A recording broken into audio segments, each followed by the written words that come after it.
రాజులు మారినా, రాజ్యాలు మారినా, రాజులు రాజరికం యుద్ధం వంటి ఎన్నో అద్భుత ఘట్టాలు చరిత్రకి ఆనవాళ్లుగా నిలుస్తాయి.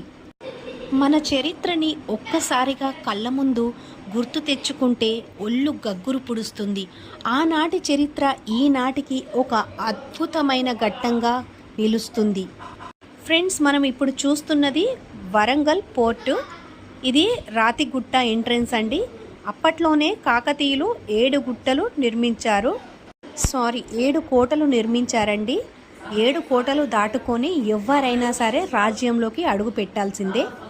7 కోటలు దాటుకొని రావాలి అంటే అక్కడక్కడ సెక్యూరిటీ బుర్జులను కూడా అప్పట్లోనే కాకతీయ రాజులు నిర్మించారు. ఆనాటి చరిత్ర ఈనాటికి ఒక అద్భుతమైన ఘట్టంగా నిలుస్తుంది. వరంగల్ కొన్ని వందల ఏళ్ల క్రితమే గొప్ప నగరంగా పేరుగాంచింది. అప్పటి